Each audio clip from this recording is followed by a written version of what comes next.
Hello students, तो चलिए start करते हैं आज का lecture.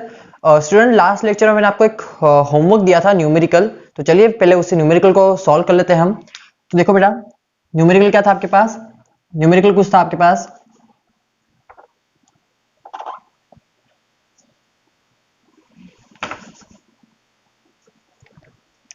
SN solid plus PB plus 2 aqueous at equilibrium gives SN plus 2 aqueous plus PB solid।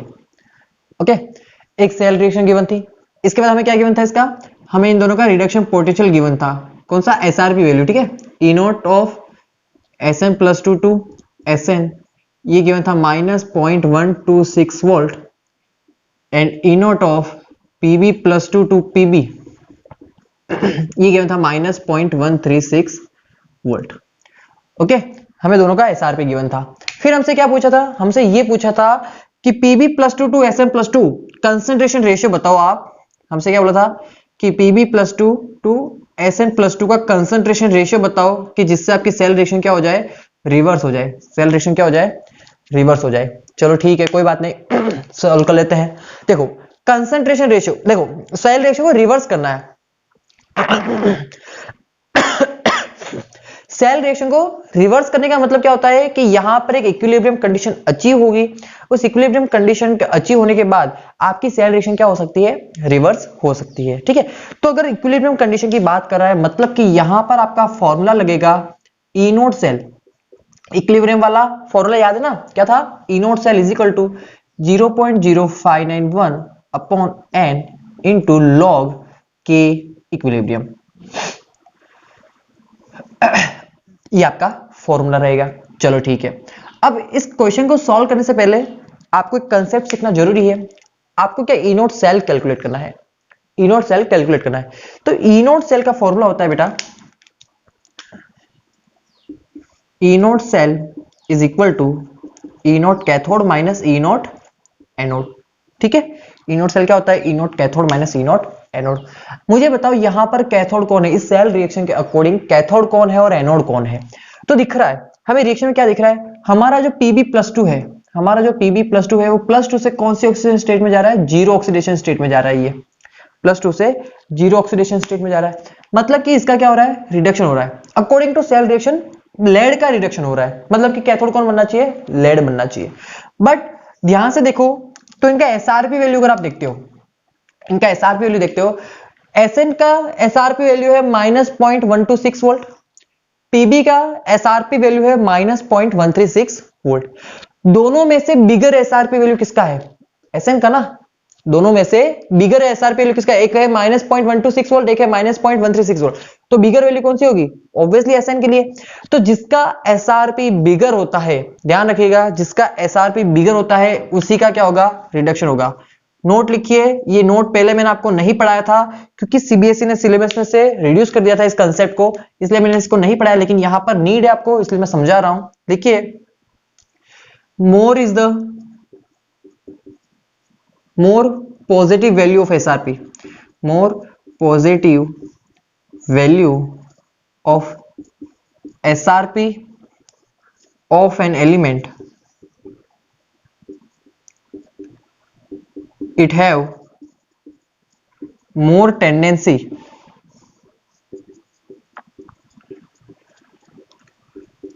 to get reduced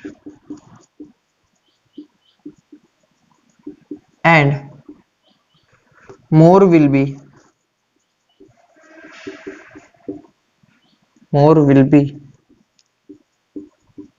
strongest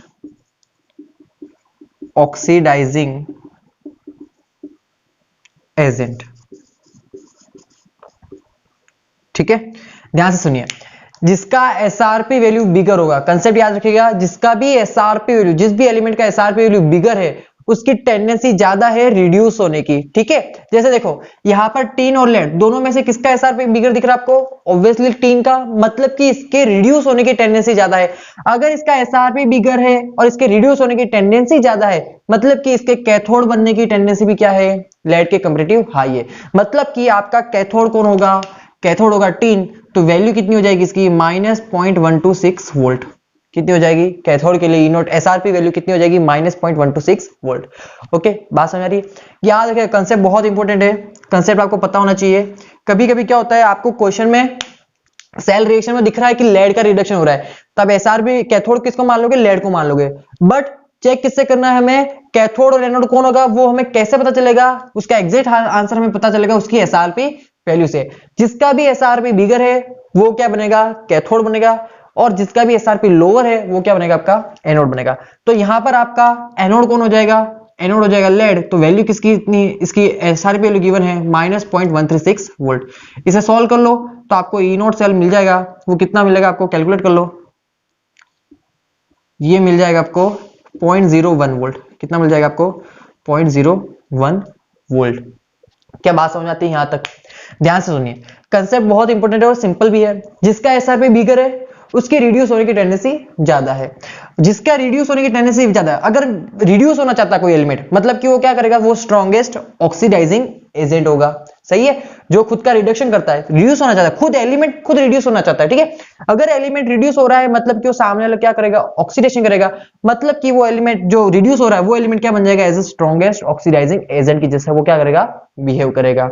क्या बात समझ में आती इतनी? अब देखो, जिस तरह से हमने बोला कि एसआरपी वैल्यू जिसका मोर पॉजिटिव है वो रिड्यूस होगा, तो जिसका एसओपी वैल्यू मोर पॉजिटिव होगा, जिसका एसओपी वैल्यू मोर पॉजिटिव होगा, उसके ऑक्सीडाइज होने की टेंडेंसी भी क्या होगी, ज्यादा होगी। ऑक्सीडाइज होने की टेंडेंसी भी क्या होगी, ज्यादा होगी। क्या सिंपल सी बात है, समझ में आती है क्या? जिसका एसआरपी पॉजिटिव ज्यादा है वो रिड्यूस होने की टेंडेंसी ज्यादा है, और जिसका एसओपी मोर पॉजिटिव है उसके ऑक्सीडाइज होने की टेंडेंसी भी क्या है, ज्यादा है। क्या बात इतनी समझ में आती है? सिंपल सा कंसेप्ट है, आप याद रख लीजिएगा इसे। सिर्फ एक चीज याद रखिएगा कि more positive value of SRP, then वो क्या होगा, स्ट्रॉन्गेस्ट रिड्यूस, खुद रिड्यूस होना चाहता है। ठीक है, उसकी टेंडेंसी ज्यादा होगी रिड्यूस होने की। ठीक है, तो ऑब्जेक्टिव टाइप ऑफ क्वेश्चन में, आपके ऑब्जेक्टिव टाइप ऑफ क्वेश्चन में आपसे जरूर पूछेगा, इस तरह के क्वेश्चन पूछ सकते हैं आपसे। ठीक है, कि 4 ऑप्शन दे देंगे आपको और उनकी एसआरपी वैल्यू भी गिवन कर देंगे, फिर आपसे पूछेंगे कि which is the strongest oxidising agent. तो जिसका एसआरपी बिगर है वही क्या होगा, स्ट्रॉन्गेस्ट ऑक्सीडाइजिंग एजेंट होगा। क्या बात समझ में आती है? ठीक है, तो चलिए इस कंसेप्ट को सीखने के बाद हम मूव करते हैं हमारे क्वेश्चन पे। और हमारा क्वेश्चन क्या है, देखो हमने ई नोट सेल कैलकुलेट कर लिया है। अब आगे देखो, ई नोट सेल कैलकुलेट कर लिया है, वैल्यू पुट कर लेते हैं। तो वैल्यू कितनी हो जाएगी ई नोट सेल की, 0.01 वोल्ट इज इक्वल टू, ये कितना हो जाएगा, इसको 0.06 मान लू क्या मैं, इसको 0.06 मान लो, upon net cell electron exchange. Net cell में कितने इलेक्ट्रॉन एक्सचेंज हुए हैं, तो 2 इलेक्ट्रॉन का एक्सचेंज हुआ है, इनटू लॉग के इक्विलिब्रियम। के इक्विलिब्रियम क्या हो जाएगा बेटा, concentration of product upon concentration of reactant. बताओ प्रोडक्ट क्या है, according to cell reaction product क्या है आपका Sn+2, और रिएक्टेंट क्या है Pb+2। Pb सॉलिड और Sn सॉलिड को तो आप कंसीडर नहीं करोगे। ठीक है, चलो अब इसको सॉल्व कर लेते हैं। तो इसको सॉल्व करने के बाद आपके पास वैल्यू आएगी, ये हो जाएगी 0.01 इज इक्वल टू, ये कितना हो जाएगा 0.03 into log Sn+2, concentration of Sn+2 upon concentration of Pb+2। क्या यहां तक क्लियर है? चलो सॉल्व कर लेते हैं। ये हो जाएगा 1/3 is equal to log Sn+2 upon Pb+2। Log को उधर भेज दो, क्या बन जाएगा, ये 10⁻⁴ is equal to Sn+2 upon Pb+2। ये क्या है आपका, के इक्विलिब्रियम आया। क्या है ये आपका, के इक्विलिब्रियम आया। सही है ना, के इक्विलिब्रियम कंडीशन पर Sn+2 टू Pb+2 का कंसंट्रेशन कितना रहेगा, 10⁻⁴ रहेगा। हमें सेल रिएक्शन क्या करना है, रिवर्स करना है। सेल रिएक्शन क्या करना है, रिवर्स करना है। सेल रिएक्शन को रिवर्स करने के लिए देखो, फर्स्ट ऑफ ऑल क्या पूछा है इसने, Pb+2 अपॉन Sn+2 का रेशियो पूछा है, और हमने कौन सा रेशियो कैलकुलेट किया है, Sn+2 अपॉन Pb+2। तो इसको रिवर्स कर ले एक बार, तो इसको रिवर्स कर लो। देखो ये हो जाएगा Pb+2 अपॉन Sn+2, ये कंसंट्रेशन रेशियो हो जाएगा आपके पास 1/10⁻⁴। ठीक है, और इसकी वैल्यू हो जाएगी समथिंग 0.458। ठीक है, ये कैलकुलेट करना आपका काम है, आप कैलकुलेट कर लीजिएगा। चलिए, तो हमसे क्वेश्चन में जो रेशियो पूछा था वो रेशियो हमने कैलकुलेट कर लिया पर, लेकिन हमने यहां पर के इक्विलिब्रियम कैलकुलेट किया है। क्या कैलकुलेट किया है, के इक्विलिब्रियम। अब देखो, अगर रिएक्शन को रिवर्स करना है, तो अगर रिएक्शन को रिवर्स करना है तो आपका रिएक्शन कोएफिशिएंट के इक्विलिब्रियम से क्या होना चाहिए, बिगर होना चाहिए। ये कंसेप्ट आप केमिकल इक्विलिब्रियम में पढ़ते हो। अगर रिएक्शन कोशेंट अगर के इक्विलिब्रियम से बिगर होगा तो रिएक्शन आपकी रिवर्स डायरेक्शन में मूव करेगी, रिवर्स और बैकवर्ड डायरेक्शन में मूव करेगी।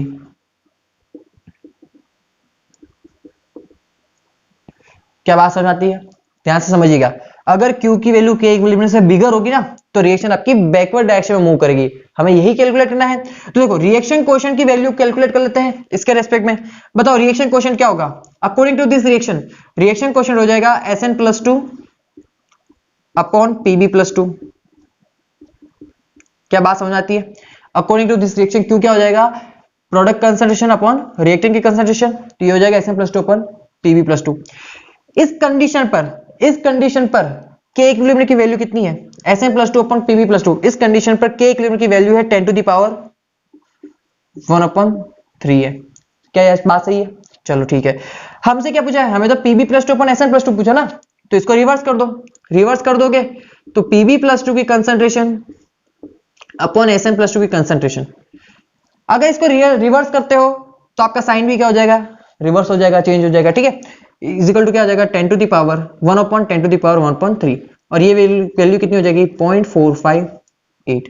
इट मींस आपका अगर आपको सेल रिएक्शन रिवर्स करनी है तो Pb+2 to Sn+2 concentration ratio 0.458 से क्या होना चाहिए लेसर होना चाहिए। अगर इस वैल्यू से लेसर कंसंट्रेशन रेशियो रहेगा इनका तो ही क्या हो सकती है आपकी सेल रिएक्शन रिवर्स हो सकती है। तो सिंपल सा ये कंसेप्ट है। क्या आपको समझ में आ रहा है ये बात? Here is your answer. देखो वापस समझते हैं एक बार क्या किया हमने। पहले सेल रिएक्शन पढ़ना नहीं चाहिए। सेल रिएक्शन पढ़ने के बाद हमें क्या अप्लाई करना है, हमें रिएक्शन को रिवर्स करने की बात करिए, मतलब कि इक्विलिब्रियम कंडीशन अच्छी होगी, मतलब कि हम कौन सा फॉर्मूला अप्लाई करेंगे इक्विलिब्रियम वाला फॉर्मूला ही अप्लाई करेंगे। E naught cell is equal to क्या हो गया 0.0591 अपॉन एन इंटू लॉग के इक्विलिब्रियम। ये फॉर्मूला हो गया इक्विलिब्रियम कंडीशन के लिए फॉर अ रिवर्सिबल सेल। चलो फिर हमें ई नोट सेल कैलकुलेट करना आना चाहिए। ई नोट सेल कैसे कैलकुलेट करोगे तो E naught cathode minus E naught anode. Cathode कौन बनेगा और एनोड कौन बनेगा सेल रिएक्शन से नहीं देखना है डायरेक्ट, किससे समझना है हमें उसकी एसआरपी वैल्यू से समझना है कि कौन कैथोड बनेगा और कौन एनोड बनेगा। जिसका रिडक्शन पोटेंशियल ज्यादा है, जिसका एसआरपी ज्यादा है, वो ही क्या बनेगा आपका कैथोड, और जिसका एसआरपी लोअर है वो क्या बनेगा आपका एनोड। इसके थ्रू हमने चेक कर लिया कि एसआरपी कौन है और कैथोड कौन है और एनोड कौन है। फिर हमने ई नोट सेल कैलकुलेट कर लिया। ई नोट सेल कैलकुलेट करने के बाद हमने कंसंट्रेशन रेशियो कैलकुलेट कर लिया। ठीक है, Pb+2 टू Sn+2। ठीक है, फिर अब देखो रिएक्शन को अगर बैकवर्ड डायरेक्शन में ले जाना बेटा, तो रिएक्शन को बैकवर्ड डायरेक्शन में ले जाने के लिए कंडीशन होती है कि Q की वैल्यू क्या होनी चाहिए, K इक्वल से बिगर होनी चाहिए। अगर यहां पर ये बोल देता कि रिएक्शन को फॉरवर्ड डायरेक्शन में ले जाना है, क्या बोल देता रिएक्शन को फॉरवर्ड डायरेक्शन में ले जाना है, तो Q की वैल्यू K इक्वल से क्या होनी चाहिए, कम होनी चाहिए। अगर ये कंडीशन होगी तो रिएक्शन आपकी फॉरवर्ड डायरेक्शन में मूव कर सकती है। अगर ये कंडीशन होती है तो रिएक्शन आपकी फॉरवर्ड डायरेक्शन में मूव करेगी। अगर ये कंडीशन है मतलब कि रिएक्शन आपकी बैकवर्ड डायरेक्शन में मूव करेगी। अगर रिएक्शन को बैकवर्ड डायरेक्शन में ले जाना है तो Q की वैल्यू K इक्वल से क्या होनी चाहिए, बिगर होनी चाहिए। इस कंडीशन को चेक किया तो वैल्यू कितनी आ गई हमारे पास 0.458 से वैल्यू क्या होनी चाहिए, लेसन होनी चाहिए Pb+2 टू अपॉन Sn+2 का कंसंट्रेशन रेशियो। अगर ये रेशियो इस वैल्यू से अगर लेसर है तो ही आपकी रिएक्शन क्या हो सकती है, रिवर्स हो सकती है। तो आई होप ये न्यूमेरिकल आपको समझ में आया होगा। इसे आप नोट कीजिए, फिर हम नेक्स्ट टॉपिक के टुवर्ड्स मूव करते हैं। चलिए स्टूडेंट्स, तो नेक्स्ट टॉपिक के टुवर्ड्स मूव करते हैं। और क्या है नेक्स्ट टॉपिक हमारा, व्हेन टू और मोर half cell reaction combine to form new half cell reaction। देखो क्या है नेक्स्ट टॉपिक हमारा, जब दो हाफ सेल रिएक्शन कंबाइन होती है, दो या दो से ज्यादा हाफ सेल रिएक्शन कंबाइन होगी और एक नया हाफ सेल फॉर्म करेगी, तो उसका हमें क्या कैलकुलेट करना है, ईएमएफ कैसे कैलकुलेट करना है वो समझना है। तो ध्यान से समझिए, कंसेप्ट बहुत सिंपल है। देखिए मेरे पास एक सेल रिएक्शन है, Fe+3 इलेक्ट्रॉन्स गेन कर रहा है और ये Fe सॉलिड बना रहा है। ठीक है, और मेरे पास इसका ई नोट गिवन है। एक और रिएक्शन गिवन है मेरे पास, Fe+2 +2 इलेक्ट्रॉन गेन करके Fe सॉलिड का फॉर्मेशन कर रहा है और इसका ई नोट भी मेरे पास गिवन है। मैंने दोनों रिएक्शन को कंबाइन किया और एक न्यू सेल रिएक्शन बनाई। Fe+3 plus electron gives Fe+2 और मैंने आपसे ये पूछा कि मुझे इस थर्ड सेल का ईएमएफ बताओ। क्या बताओ? थर्ड सेल का ईएमएफ बताओ। ठीक है, तो देखो, अब देखो इस थर्ड सेल रिएक्शन को मैंने बनाया कैसे। पहली बात तो मैंने क्या किया, जब मैं फर्स्ट रिएक्शन में से सेकंड रिएक्शन को सबस्ट्रेट कर दूं, फर्स्ट रिएक्शन में से सेकंड रिएक्शन को सबस्ट्रेट कर देता हूं, तो मेरे पास क्या बन जाएगी, मेरी थर्ड सेल रिएक्शन बन जाएगी, बनेगी। देखो ध्यान से देखो, Fe+3 माइनस दिस रिएक्शन, ठीक है, तो Fe+3 डायरेक्ट 3 इलेक्ट्रॉन में से 2 इलेक्ट्रॉन के तो 1 इलेक्ट्रॉन, Fe से Fe कैंसिल, ये क्या बचा, माइनस का Fe+2 इधर बचा, इसको इधर भेज दो, क्या बन जाएगा, प्लस का Fe+2 बन जाएगा। क्या सेल रिएक्शन बन रही है। अब मुझसे क्या पूछा है, मैं आपसे ये पूछता हूं कि भाई दो रिएक्शन को मैंने सबस्ट्रेट किया, थर्ड सेल रिएक्शन बनी, तो मुझे इस थर्ड सेल का ईएमएफ बताओ। तो अगर मैंने फर्स्ट रिएक्शन में से सेकंड रिएक्शन को माइनस किया तो मेरी थर्ड रिएक्शन बनती है। तो अगर मुझे थर्ड रिएक्शन का अगर ईएमएफ पूछे तो क्या मैं ये फॉर्मूला अप्लाई नहीं कर सकता? क्या कर सकता हूं ना, सिंपल सा मेथड है। देखो क्या किया हमने फर्स्ट रिएक्शन में से सेकंड रिएक्शन माइनस की तो हमें थर्ड रिएक्शन मिली, तो मैं फर्स्ट के ईएमएफ में से अगर सेकंड का ईएमएफ माइनस कर दूंगा तो मुझे क्या मिल जाएगा, थर्ड रिएक्शन का ईएमएफ मिल जाएगा। क्या सिंपल सा मेथड है ना। देखो अगर ये मेथड आपको सिंपल लगता है तो हाँ, it is a wrong method. अगर ये मेथड अपने अप्लाई कर दिया तो आपका गेम हो जाएगा। ठीक है, क्या हो जाएगा, गेम हो जाएगा। क्यों? क्योंकि बेटा EMF of the cell, EMF of the cell is intensive property. क्या है बेटा, ये इंटेंसिव प्रॉपर्टी है। इंटेंसिव प्रॉपर्टी का मतलब क्या हुआ, वो प्रॉपर्टी जो मास डिपेंडेंट नहीं होती है, मास मोल, ठीक है, कंसंट्रेशन डिपेंडेंट नहीं होती है, उस प्रॉपर्टी को क्या कहते हो आप, इंटेंसिव प्रॉपर्टी कहते हो। इंटेंसिव प्रॉपर्टी पे आप कभी भी कोई भी फॉर्मूला अप्लाई नहीं कर सकते। इट मींस कि ये जो वैल्यू सॉरी, इट मींस मैं ये कहना चाहता हूं कि इंटेंसिव प्रॉपर्टी के ऊपर आप कोई भी मैथमेटिकल फॉर्मूला अप्लाई नहीं कर सकते, जैसे कि सब्सट्रैक्शन, डिवाइडेशन, मल्टीप्लिकेशन, ठीक है, एडिशन, ऐसा कोई भी फॉर्मूला आप यहां पर अप्लाई नहीं कर सकते इंटेंसिव प्रॉपर्टी के लिए, क्योंकि ये प्रॉपर्टी मास डिपेंडेंट नहीं होती। और जो भी प्रॉपर्टी मास डिपेंडेंट नहीं है वहां पर आप कोई भी तरह का सब्सट्रैक्शन, एडिशन रूल अप्लाई नहीं कर सकते हो। तो अब अगर मुझे थर्ड रिएक्शन का ईएमएफ कैलकुलेट करना है तो इस मेथड के थ्रू मैं नहीं कर सकता।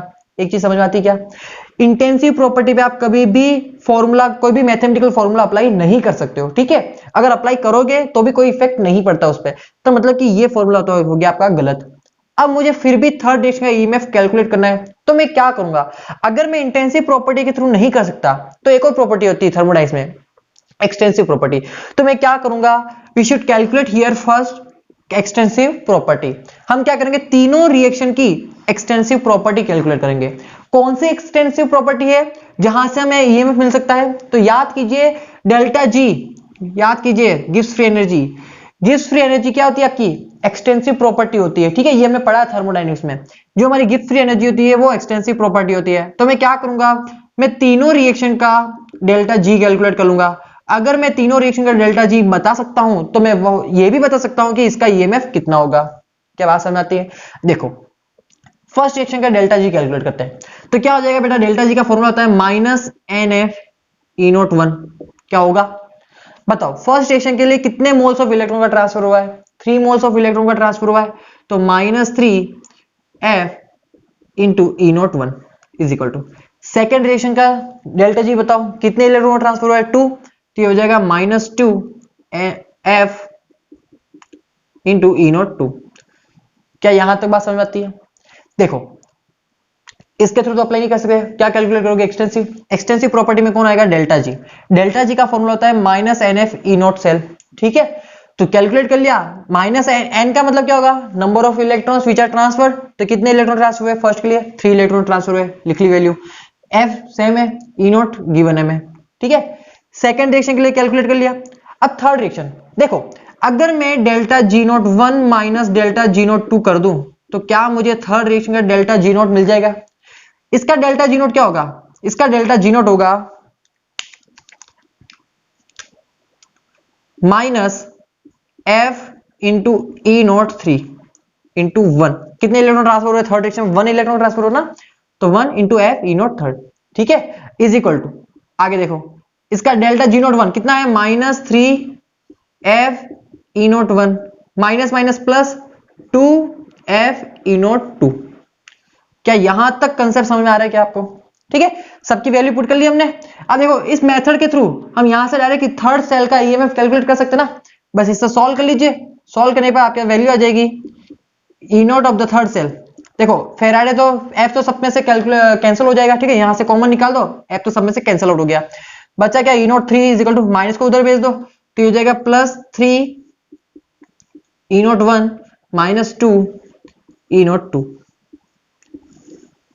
अब देखो यहां से हम क्या कर सकते हैं, इस मेथड के थ्रू हम थर्ड सेल का ईएमएफ कैलकुलेट कर सकते हैं। क्या सिंपल सा कंसेप्ट है। अब ये कंसेप्ट आपका सही है, याद रखेगा कभी भी दो सेल रिएक्शन को ऐड करके अगर थर्ड सेल रिएक्शन बना रहे हैं, दो या दो से ज्यादा सेल रिएक्शन को ऐड करके सब्सट्रैक्ट करके अगर कंबाइन करके तीसरी अगर सेल रिएक्शन बन रही है आपके, तो उसका अगर ईएमएफ कैलकुलेट भी करना है तो आप डायरेक्ट कभी कैलकुलेट नहीं करोगे, ठीक है। आप कैसे कैलकुलेट करोगे, आप उन तीनों के डेल्टा जी कैलकुलेट करोगे, फिर इस मेथड के थ्रू अप्लाई कर सब्सट्रैक्शन या फिर एडिशन जो भी आपको फॉर्मूला अप्लाई करना है उस मेथड के थ्रू आप सॉल्व करोगे इससे, और क्या मिलेगा आपको, आपकी जो सेल रिएक्शन है जो कंबाइन होकर जो न्यू सेल रिएक्शन बन रही है उसका क्या मिल जाएगा आपको, ईएमएफ मिल जाएगा, ठीक है। तो बहुत सिंपल कंसेप्ट है, इस मेथड को वेरी वेरी इंपोर्टेंट डाल देना, ये पूछा जाएगा आपसे एग्जाम में जरूर, ये पूछा ही जाता है हर साल एक बार एक क्वेश्चन तो होता ही इसके ऊपर, ठीक है। तो इस मेथड को इंपोर्टेंट नोट कर लीजिए। आप देखिए हमने थर्ड सेल का क्या कैलकुलेट कर लिया, ईएमएफ कैलकुलेट कर लिया। क्या यहां तक कंसेप्ट क्लियर है आपको, ठीक है। अब समझिए मैंने क्या किया, मेरे पास एक कंफ्यूजन है, मेरे कंफ्यूजन क्या है मुझे कि मैंने एक रिएक्शन पढ़ी थी, देखो copper +2 electron give copper solid and Zn gives Zn +2 electron. मैंने एक रिएक्शन पढ़ी थी, अगर इन दोनों रिएक्शन को मैं ऐड कर दूं, इन दोनों रिएक्शन को मैं ऐड कर दूं तो मेरे पास एक रिएक्शन बनती है copper +2 Zn gives Zn +2 plus copper. अगर ये क्या है, ये है मेरी कंप्लीट सेल रिएक्शन, क्या है मेरी कंप्लीट नेट सेल रिएक्शन जिसे हम बोलते हैं, नेट सेल रिएक्शन है हमारी, ठीक है। अब इस नेट सेल रिएक्शन के लिए याद है ना हमने गैल्वेनिक सेल में पढ़ा था, इस नेट सेल रिएक्शन के लिए अगर मुझे ई नोट सेल कैलकुलेट करना है, EMF of the cell calculate करना है, तो मैं क्या करूंगा, E naught of the cathode minus E naught of the anode, यही करूंगा ना, या फिर 1 - 2 कर लेते हैं, इसको सिंपल सा 1 - 2, ठीक है। इसका बोल देते हैं इसको 1 और इसको बोल देते हैं 2, ये कैथोड होता है, ठीक है, और ये आपका एनोड होता है, ये आपकी नेट सेल रिएक्शन है। तो मैं जब यहां पर मैं जब EMF of the cell calculate कर रहा था तो मैं सिंपल सा फॉर्मूला अप्लाई कर रहा था कि E naught cell is equal to E naught 1 minus E naught 2। यहां पर क्यों मैं डेल्टा जी वाला कंसेप्ट अप्लाई नहीं कर रहा हूं और वो यहीं पे क्यों अप्लाई कर रहा हूं, तो समझो ये क्या है, ये मेरी कंप्लीट सेल रिएक्शन है, और ये कौन सा कंसेप्ट है, ये हमारा हाफ सेल का कंसेप्ट है। दोनों में डिफरेंस है, ये हाफ सेल है और ये कंप्लीट सेल है। कंप्लीट सेल के टाइम पे तो आपको ये फॉर्मूला अप्लाई करना है, लेकिन जब आपके पास हाफ सेल होता है तो आपको क्या करेगा, आपको उसका डेल्टा जी कैलकुलेट करना पड़ेगा, ठीक है। उस डेल्टा जी के थ्रू आप उसका ईएमएफ कैलकुलेट कर सकते हो। लेकिन अगर आपके पास कंप्लीट सेल है तो अगर उसका ईएमएफ कैलकुलेट करना है तो आप सिंपल से ये फॉर्मूला अप्लाई करते हो। तो मुझे कैसे पता चलेगा कि मेरे पास जो सेल रिएक्शन है वो कंप्लीट है या फिर वो हाफ है, तो देखो कंप्लीट और हाफ में सिर्फ एक सिंपल सा डिफरेंस है, ये डिफरेंस है, देखो इलेक्ट्रॉन का डिफरेंस है। हाफ सेल रिएक्शन में इलेक्ट्रॉन लिखे हुए होंगे, कंप्लीट सेल रिएक्शन में कहीं भी इलेक्ट्रॉन नहीं लिखा होता है, इलेक्ट्रॉन तो क्या हो जाते हैं यहां पर कैंसिल आउट हो जाते हैं। तो यही डिफरेंस है कंप्लीट सेल रिएक्शन और हाफ सेल रिएक्शन को पहचानने का। जब भी हाफ सेल रिएक्शन अगर आपके पास गिवन है और आपको नहीं पता चल रहा है कि वो हाफ सेल है, तो क्या देख लो उसका इलेक्ट्रॉन है क्या। अगर इस रिएक्शन में इलेक्ट्रॉन लिखे हुए हैं तो ये हाफ सेल रिएक्शन है। अगर इलेक्ट्रॉन लिखा हुआ नहीं है मतलब ये क्या है, वो कंप्लीट सेल रिएक्शन है। अगर आपके पास हाफ सेल है और उसका ईएमएफ कैलकुलेट करना है तो ये मेथड मैंने आपको बता दिया। अगर कंप्लीट है तो ये मेथड तो हमें ऑलरेडी आता है, ठीक है। तो आई होप ये कंसेप्ट आपको क्लियर हो गया होगा। चलिए इसे नोट कीजिए, फिर हम आगे मूव करते हैं। चलिए स्टूडेंट, एक न्यूमेरिकल मेरे पास, देखिए न्यूमेरिकल क्या है बेटा। न्यूमेरिकल कुछ इस तरह से BrO3 minus converts into BrO minus, it's convert into half Br2 and it's converted into Br minus.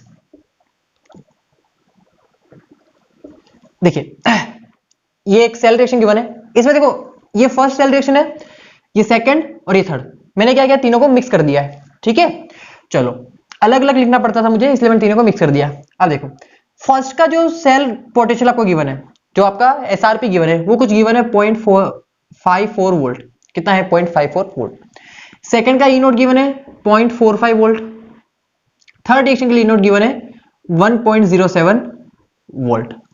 ठीक है, ये तीनों का अलग अलग आपके पास ई नोट गिवन है। अब आपसे क्वेश्चन ये पूछा है कि मुझे ई नोट 1 बताओ। ठीक है, इस सेल के लिए BrO3 माइनस से जब डायरेक्ट ये हाफ Br2 में जाएगा तो उसका ई नोट 1 बताओ। ठीक है, और सेकंड पूछा है कि इस BrO माइनस से अगर डायरेक्ट हाफ Br माइनस में जा रहा है तो इसका ई नोट 2 कैलकुलेट करो। ठीक है, मतलब कि calculate E naught 1 and E naught 2 for the reaction for the half cell. ठीक है, हमें ये कैलकुलेट करना है, सिंपल सा क्वेश्चन है। तीन रिएक्शन को पहले तो मैंने मिक्स कर दिया, तीनों के ई नोट गिवन है, आपको ई नोट 1 और ई नोट 2 कैलकुलेट करना है। तो चलो मैं ई नोट 1 कैलकुलेट करके बताता हूं, ई नोट 2 आपके लिए होमवर्क है। देखो फर्स्ट ऑफ ऑल क्या करेंगे, तो BrO3 माइनस किस में कन्वर्ट हो रहा है, BrO माइनस में कन्वर्ट हो रहा है, ये फर्स्ट रिएक्शन है मेरी। बताओ यहां पर ब्रोमीन की ऑक्सीडेशन स्टेट क्या है, तो गिन लो कितनी हो जाएगी, ये 3 2 6 -1 +5 हो जाएगा।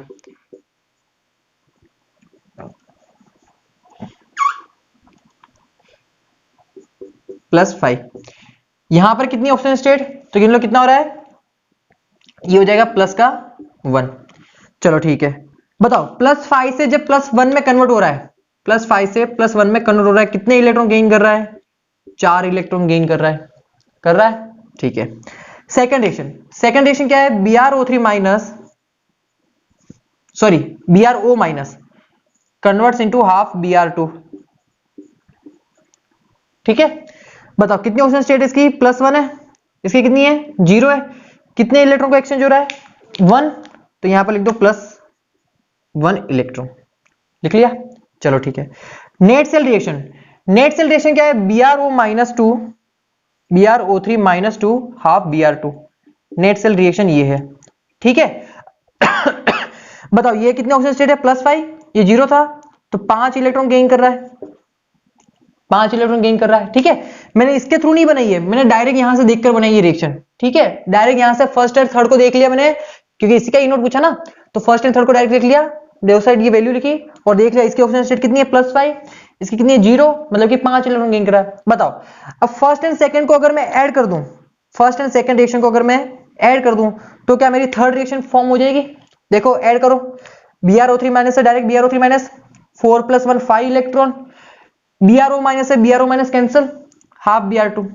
सही है, मतलब कि फर्स्ट एंड सेकंड रिएक्शन को ऐड करोगे तो क्या बन जाएगी, आपकी थर्ड रिएक्शन मिल जाएगी। ठीक है, तो सिंपल सा अब इसका क्या करना है, इसका EMF कैलकुलेट करना ना, तो क्या हो जाएगा, ΔG03 is equal to ΔG01 plus ΔG02। क्या यही फॉर्मूला अप्लाई करेंगे ना, सिंपल है। देखो अब सॉल्व करते हैं, पुट करो वैल्यू, फर्स्ट के लिए ΔG03 क्या हो जाएगा, ये -N F E03 is equal to -N F E01 -N F E02, formula यही होगा।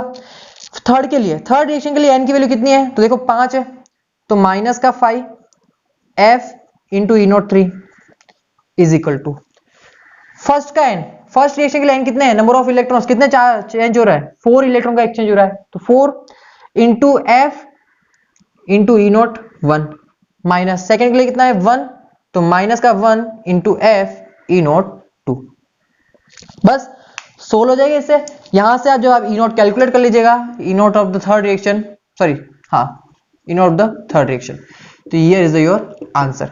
इसको ऐसा कर लेते हैं, इसको 3 बोल देते हैं और इसको 4 बोल लेते हैं, कंफ्यूज मत होना।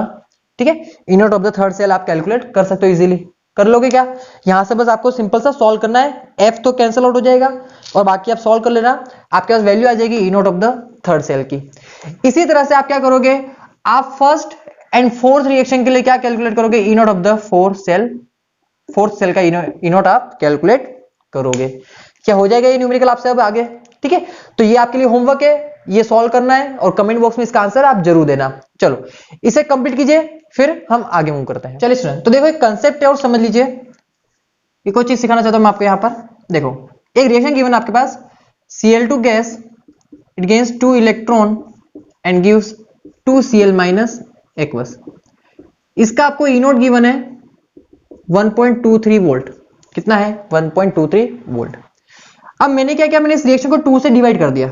अगर इस रिएक्शन को मैं 2 से डिवाइड कर दूं तो कितना हो जाएगा? Half Cl2 plus electron gives Cl minus aqueous. अब बताओ इसका ई नोट कितना होगा? इसका ई नोट कितना होगा आप बताओ। देखो ये क्या है? Intensive property. क्या है ये? Intensive property. इंटेंसिव प्रॉपर्टी मास, मोल, कंसंट्रेशन किसी पे डिपेंड नहीं करती। आप इसका 1 मोल रखो या इसका हाफ मोल रखो, इसके इंटेंसिव प्रॉपर्टी के ऊपर कोई भी इफेक्ट नहीं होगा। इसके इंटेंसिव प्रॉपर्टी पे कोई भी इफेक्ट नहीं होगा, मतलब कि ईएमएफ चेंज ही नहीं होगा, क्योंकि इंटेंसिव प्रॉपर्टी मास, मोल्स, कंसंट्रेशन किसी भी चीज पे डिपेंड नहीं करती। ठीक है, ये मास इंडिपेंडेंट होती है। तो अगर इसकी कंसंट्रेशन को हाफ कर दो, डबल कर दो, 5 गुना कर दो, 10 गुना कर दो, इसके ईएमएफ पे कोई फर्क नहीं पड़ेगा, वो एज इट इज रहेगा। क्या बात समझ में आती है आपको? ठीक है, ये कंसेप्ट बहुत इंपॉर्टेंट है। सेल का ईएमएफ कभी भी चेंज नहीं होगा, आप चाहे कितने भी नंबर्स के थ्रू इसे मल्टीप्लाई कर दो। ठीक है, तो चलिए स्टूडेंट्स, आज का लेक्चर यहीं पे फिनिश करते हैं। और आज हमने क्या सीखा? हमने ये सीखा कि जब हम दो सेल रिएक्शन को, दो हाफ सेल रिएक्शन जब हम ऐड करते हैं, कंबाइन करते हैं और एक नई सेल रिएक्शन बनाते हैं, तो उसका ईएमएफ कैसे कैलकुलेट किया जाता है। याद रखिएगा, जब भी दो हाफ सेल रिएक्शन को कंबाइन करके थर्ड सेल रिएक्शन बनाओगे तो डायरेक्ट उसके ईएमएफ को आप ऐड नहीं कर सकते हो, क्योंकि वो क्या है? इंटेंसिव प्रॉपर्टी है। हम क्या करेंगे, पहले हम उसकी एक्सटेंसिव प्रॉपर्टी मतलब कि गिव्स फ्री एनर्जी को कैलकुलेट करेंगे और वहां से हम कैलकुलेट करेंगे कि थर्ड जो सेल रिएक्शन हमारी फॉर्म हो रही है उसका ईएमएफ कितना होगा। तो आई होप ये लेक्चर आपको समझ में आया होगा और कमेंट बॉक्स में आंसर जरूर देना कि लेक्चर आपको कैसा लगा।